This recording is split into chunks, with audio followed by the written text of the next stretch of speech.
Okay, so imagine a giant one that's lurking quietly in the shadows of the global economy. It's not a country, and it's not one of the big tech companies you hear about every day. No, this is a financial firm, and it's so powerful, yet so unbelievably low-key, it's almost invisible. Let's dive into this behemoth, BlackRock. To really get a grip on BlackRock, you've got to start with the sheer scale of it. We're talking about a company that manages over $11 trillion in assets. Now, to put that into perspective for you, that's more than the entire economies of Germany and Japan combined. It's an amount of money so huge, it's only beaten by the economies of the US and China. Just think about that.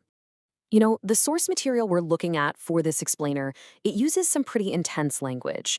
It calls BlackRock a financial monster, and even a capital octopus, with its tentacles reaching into, well, pretty much every corner of the world. And honestly, when you start looking at the numbers, you really start to see why. But here's the crazy part.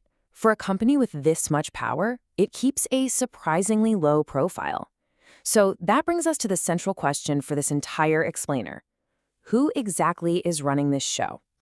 All right, first things first. Let's pull back the curtain a little bit and see just how far this $11 trillion shadow of theirs actually extends. So, BlackRock is a top shareholder in basically all the companies that shape our daily lives. I mean, Apple, Microsoft, Google, Tesla, yep, it holds huge stakes in all of them.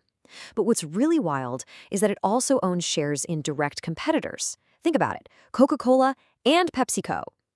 This means its influence is on both sides of the fence in almost every major industry, from big pharma all the way to massive tech giants in China like Tencent and Alibaba.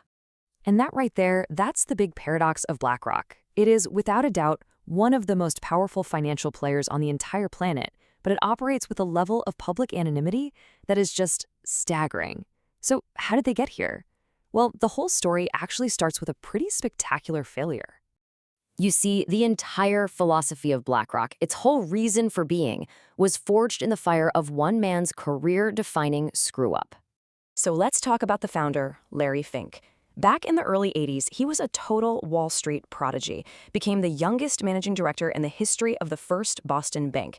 But then, in 1986, his department made a bad call on interest rates and lost a jaw-dropping $100 million.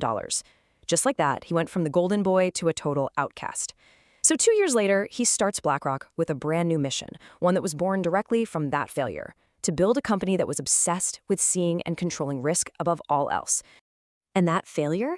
It completely changed the game. The old Wall Street, the one that burned him, it all ran on gut feelings, on instinct. His new company, BlackRock, was going to run on data. This obsession with managing risk became the company's DNA, and it pushed him to build a secret weapon. And that weapon was a system that would, over time, come to dominate global finance. It's called Aladdin. Aladdin is the technological heart and soul of BlackRock. It's this massive, powerful risk management platform that acts like a central nervous system, not just for BlackRock, but for its clients too. We're talking other banks, insurance companies, even huge pension funds. It's keeping an electronic eye on trillions upon trillions of dollars in assets all over the world. So how does it actually work? Well, you can think of it in 3 basic steps. First, it just sucks in a colossal amount of data from all over the globe. Second, it runs nonstop stress tests and simulations for every risk you can possibly imagine. Market crashes, natural disasters, big political shocks, you name it. And third, it uses all of that analysis to guide investment decisions on a scale that's almost impossible to wrap your head around. And the power of this system was never more obvious than during the 2008 financial crisis. I mean, you had giants like Lehman Brothers just collapsing. Wall Street was literally on fire. The U.S. Treasury and the Federal Reserve, they desperately needed to understand all the toxic junk poisoning the system. So who'd they call? They called Larry Fink and BlackRock, because Aladdin was the only tool on Earth that could make any sense of the chaos. So, being the go-to crisis manager definitely cemented BlackRock's power. But its absolutely explosive growth, well, that came from something else entirely, the ETF money machine. While pretty much everyone else was in a full-blown panic in 2009, BlackRock went out and made the deal of a lifetime. It bought Barclays Global Investors, and with it, this brand called iShares, for $13.5 billion. It was a massive gamble on a new kind of investment, the exchange-traded fund, or what we call an ETF. And man, did that bet pay off. Today, BlackRock, through iShares, completely dominates the global ETF market. They control nearly 37% of it. That is almost as much as its two biggest competitors, Vanguard and State Street, put together. So why does this matter so much?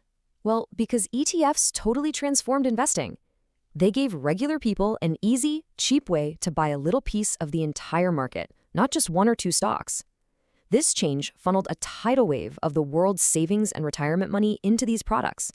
And since BlackRock's iShares was the market leader, it captured a huge chunk of that money, turning BlackRock into one of the biggest shareholders in, well, almost everything. Which, brings us right back to where we started. With this much influence, is BlackRock a stabilizing force for the whole global economy? Is it a dangerous predator? Or maybe it's a little bit of both.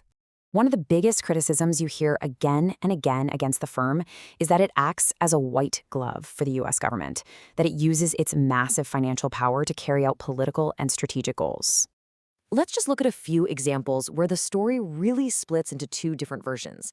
Take the 2008 crisis. Were they a stabilizer, or were they just profiting from the cleanup? And what about the Panama Canal?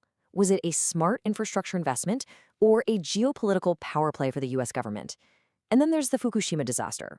Was BlackRock just a standard shareholder in the power company, TEPCO, or was it, like its critics claim, actually profiting from the catastrophe? And believe me, the list of controversies just keeps going. They've been accused of buying up houses and jacking up prices. They get criticized for their huge investments in fossil fuels. And they've even been called the East India Company of the new era because of their ability to project power without needing an army. Now, through all of this, BlackRock's defense has always been consistent and simple. Larry Fink and his team say, look, we don't own this money. We are fiduciaries. That means they have a legal duty to act in the best financial interest of their clients, the pension funds, the insurance companies, and yeah, the everyday savers like you and me. But that defense, it just raises one final, really crucial question.